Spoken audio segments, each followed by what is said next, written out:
वेरूळ लेणी अर्थातच एलोरा केव्ज ही छत्रपती संभाजीनगर शहरापासून 30 किलोमीटर अंतरावरील वेरूळ गावातील जगप्रसिद्ध लेणी आहे. इथे तुम्ही स्वतःच्या व्हेकलनी किंवा सिटी बस जे तुम्हाला संभाजीनगर सेंट्रल बस स्टँडवरून मिळेल. इथे जर तुम्हाला प्रवेश करायचा असेल तर तुम्ही येथे सकाळी 6 ते सायंकाळी 6च्या वेळेत भेट देऊ शकता.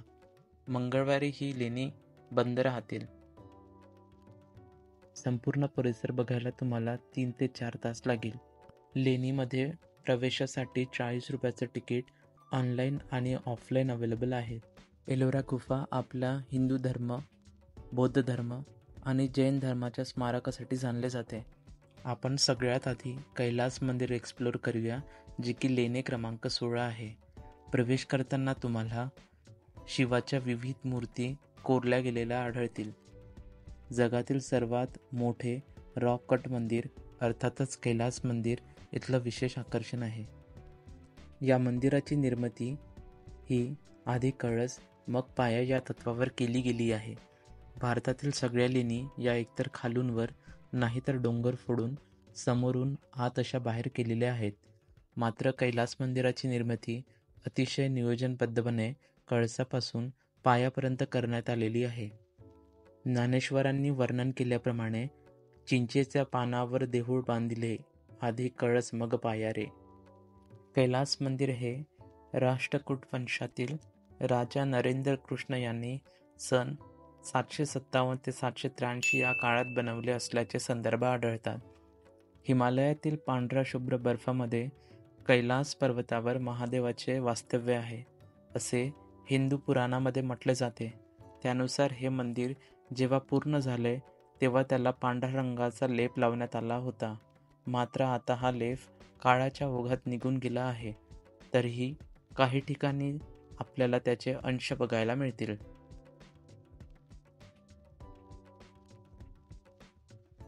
पहिल्या मजल्यावर असलेल्या गर्भगृहात एक अतिशय मोठे असे शिवलिंग दिसून येते. मंदिराच्या आतमध्ये दोन्ही बाजूंना 2 प्रशस्त हत्ती झुलत आहे. सध्याच्या परिस्थितीत या हत्तींची शिल्पे तुटलेल्या अवस्थेत आढळून येतात. प्रत्येक हत्तीच्या बाजूला एक भव्य स्तंभ आहे. गोपूर, नंदी मंडप, मुख्य मंडप, सभामंडप आणि गर्भगृह अशा मुख्य मंदिराची रचना आहे. मंदिराच्या परिसरात ब्रह्मा, विष्णू, महेश अशा अनेक देवतांच्या अतिशय सुंदर मूर्ती तुम्हाला कोरलेल्या दिसतील. यासोबत मंदिराच्या दोन्ही बाजूला रामायण व महाभारत मधील दृश्य तुम्हाला मूर्तिकलेच्या माध्यमातून बघायला मिळतील.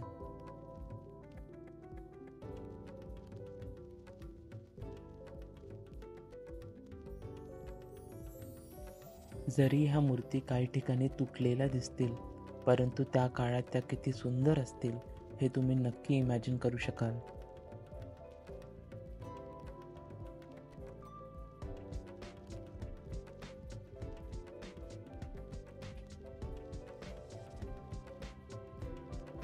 कैलास मंदिर निर्माण करताना एका मोठ्या शिळेला 3 भागांमध्ये वरून खालपर्यंत खोदण्यात आलं. डोंगर फोडून जेव्हा कैलास मंदिर बनवण्यात आलं तेव्हा जवळपास 20,000 टन खडक फोडून बाहेर काढण्यात आला. पण कैलास मंदिराच्या आसपासच्या परिसरात कुठेही या दगडाचे अंश मिळत नाही आणि हा दगड नेमका कुठे गेला याचा पण पुढे कधी शोध लागला नाही. वेरूळ लेणीमध्ये 12 बौद्ध म्हणजेच लेणे क्रमांक 1 ते 12, 17 हिंदू लेणी, लेणे क्रमांक 13 ते 29 आणि 5 जैन लेणी अर्थातच लेणे क्रमांक 34 ते 37 लेणी आहेत. या लेण्यांमध्ये कोरलेले ब्रह्मा, विष्णू, महेश तसेच महावीर आणि गौतम बुद्धाच्या आकृतीसुद्धा पर्यटनांना विशेष आकर्षण ठरलेले आहे. वेळेच्या अभावामुळे आम्ही फारशा लेणी बघू शकलो नाही, बट ज्या काही लेणी मी बघितल्या त्या तुम्हाला दाखवण्याचा प्रयत्न करतो. लेणी क्रमांक 14 या लेणीला रावणाची खाई अथवा जाळंदाराची लेणी असे म्हणतात. सभागृह 12 भव्य खांबावर आधारलेले आहेत. यात हिंदू देवी देवतांची अतिशय मनोरम शिल्पे आहेत. डाव्या बाजूनी महिषासुरमर्दिनी, गजलक्ष्मी, विष्णूचे वराह अवतार, विष्णू, श्रीदेवी आणि भूदेवीसह विष्णू लक्ष्मीसह ही शिल्पे तुम्हाला बघायला मिळतील. श्री चक्रधर स्वामी या लेणीत राहिले होते याचे पण इथे संदर्भ बघायला मिळतात.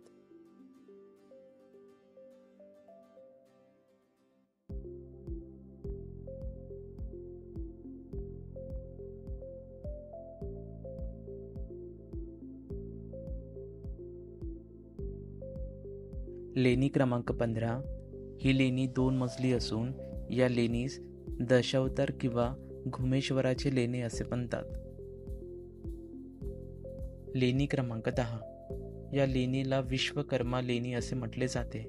या लेणीमध्ये आपल्याला सर्वत्र लाकडी कामाचे अनुकरण दिसते. वेरूळच्या बौद्ध लेणी समूहातील हे एकमेव चैत्य लेणी आणि महाराष्ट्रातील सर्वात सुंदर चैत्य लेणी आहे.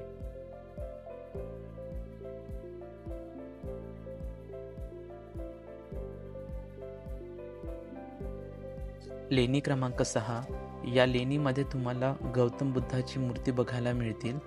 त्याबरोबरच एका बाजूला तारादेवीची मूर्ती आहे तर दुसऱ्या बाजूला विद्येची देवता महामयुरीची मूर्ती तुम्हाला बघायला मिळतील. इथनं तुम्ही सुंदर असा वॉटरफॉल सुद्धा एन्जॉय करू शकता. पावसाळ्यामध्ये तो अजूनच दिसायला सुंदर दिसतो. तुम्ही जर वेरूळ लेणी प्लॅन करत असाल तर सकाळीच येथे पोहोचण्याचा प्रयत्न करा, जेणेकरून तुम्हाला संपूर्ण लेणी आरामात बघता येईल. तुम्हाला जर ही माहिती आवडली असेल तर तुमच्या परिवारासोबत शेअर करा आणि अशाच ट्रॅव्हल व्हिडिओसाठी मला फॉलो करायला विसरू नका. By that time keep travelling with Abhishree.